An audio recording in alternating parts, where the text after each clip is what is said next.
โยมnhiệtពុទ្ធបរិស័ទទាំងឡាយការធ្វើបុណ្យកឋិនទាននេះគឺជាបុណ្យមួយដែលជាប់តាក់ទងតាមផ្លូវព្រះវិន័យព្រះពុទ្ធសាសនាកាលពីព្រះអង្គត្រាស់ដឹងឡើងដំបូងមិនទាន់មានកឋិននេះទេភិក្ខុសង្ឃក៏ទៅបប្រតិបត្តិនៅទីកន្លែងផ្សេងចឹងទៅណាញោមដល់ពេលចេញភាសាហើយក៏លោកតែងតែត្រឡប់មកវិញដើម្បីមកសួរសុខទុក្ខដូចញោមញាតិមានកូន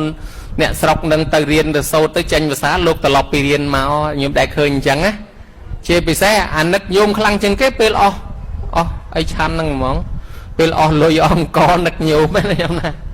ហើយពេលចេញភាសាអីហ្នឹងនឹកញោមនឹកវត្តអីលោកក៏តែងតែមកសួរសុខទុក្ខថ្វាយអង្គមគ្រូឧបជាសម័យព្រះក៏មានអញ្ចឹងដែរភិក្ខុសង្ឃណានៅចិត្តទៅក៏មកថ្វាយអង្គមព្រះភិក្ខុសង្ឃណានៅឆ្ងាយក៏ពិបាកធ្វើដំណើរមកដូចរឿងភិក្ខុ30អង្គដែលព្រះអង្គពំពោះតាំងពីជួបនៅព្រៃកបាសនោះទៅនៅដែនបាថៃយៈធ្វើដំណើរមកថ្វាយអង្គមព្រះអង្គថាមកតាំងពីមុនចូលភាសានោះ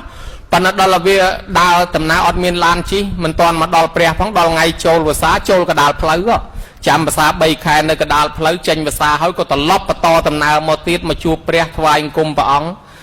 សួរសុខទុក្ខទៅថាមិនទៅភិក្ខុរស់នៅបានស្រួលទេចង្ហាន់អីសុខភាពអីប្រព្រឹត្តទៅសរីរៈយន្តនឹងប្រព្រឹត្តទៅស្រួលទេភិក្ខុសង្ឃទាំងនោះថាមិនអីទេប្រព្រឹត្តទៅស្រួលប៉ុន្តែពិបាកតែមួយយ៉ាងទេធ្វើដំណើរមកនេះផ្លូវភក់ល្បាប់ផងមេឃតូចតែម្លឹមចែកចោចផងពិបាកណាស់ធ្វើដំណើរមកតម្រុំមកដល់ព្រះនឹងបានព្រះអង្គសម្ដែងធម៌ឲ្យស្ដាប់ថាសង្សារវដ្តយើងដែលយើងកើតចាស់ឈឺស្លាប់នេះ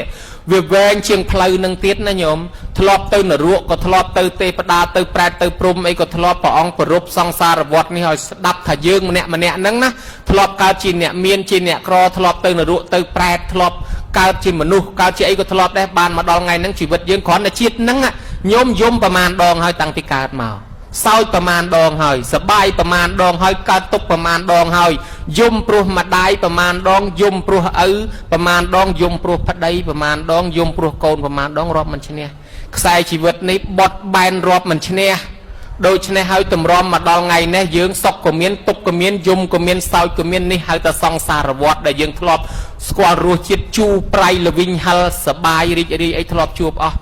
ភិក្ខុសង្ឃក្រោយពីស្ដាប់ធម៌ចប់លោកសម្រេចអរហត្តទៅក៏លោកថ្វាយអង្គមលាព្រះអង្គទៅវិញហោះហើយទាំងអស់អង្គទៅបានព្រះអង្គពិចារណាថាវាត្រូវតែទទួលកឋិនដែរពីព្រោះអីភិក្ខុសង្ឃលោកចេញភាសាលោកធ្វើដំណើរទៅណាមកណាឲ្យវាស្រួលលាគ្នាមិនបានលាគ្នាអីក៏មិនមានទោសគេមុនទៅឆាន់ទៅសឹងឯណាចោលស្បង់ស្បៃត្រៃជាពរយកទៅមិនគ្រប់ទៅតែស្បង់មួយជាពរមួយក៏មិនមានទោសមិនបាច់ស្ពាយអីវ៉ាន់មកទាំងអស់ស្ពីងស្ពងអីទេហើយម្យ៉ាងព្រះអង្គក៏ពិចារណាឃើញអានិសង្ឃភិក្ខុដែលក្រាលក្រងកឋិនហើយនឹងរួចចាកទុកទោសវិន័យ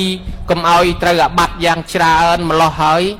វាជានិស័យមួយដែលសាសនានេះពុទ្ធពីបុរាណក៏អនុញ្ញាតមកអញ្ចឹងដែរបញ្ញត្តិដូចគ្នាអញ្ចឹងដែរបានព្រះអង្គប្រជុំភិក្ខុសង្ឃទាំងឡាយក្នុងពេលនោះដើម្បីអនុញ្ញាតកឋិនតែម្ដងញោម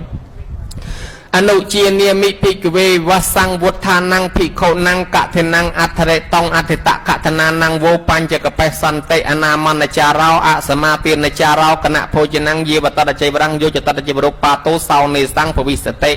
មនាលភិក្ខុទាំងឡាយតថាគតអនុញ្ញាតឲ្យភិក្ខុដែលចាំភាសារួចហើយបវារណារួចហើយអាចទទួលក្រាលក្រងកឋិនបានបើបានក្រាលក្រងកឋិនហើយនឹងបានអានិសង្ឃទាំង5រហូតចាប់ពីថ្ងៃក្រាលក្រងដល់ថ្ងៃ15កើតខែបគុណមានអនាមនចារោដូច្នេះជាដើមក៏កើតជាកឋិនក្នុងពេលនោះឡើងអញ្ចឹងពាក្យថាកឋិននេះគឺជាឈ្មោះនៃកម្មវិធីបុណ្យដែលព្រះអង្គអនុញ្ញាត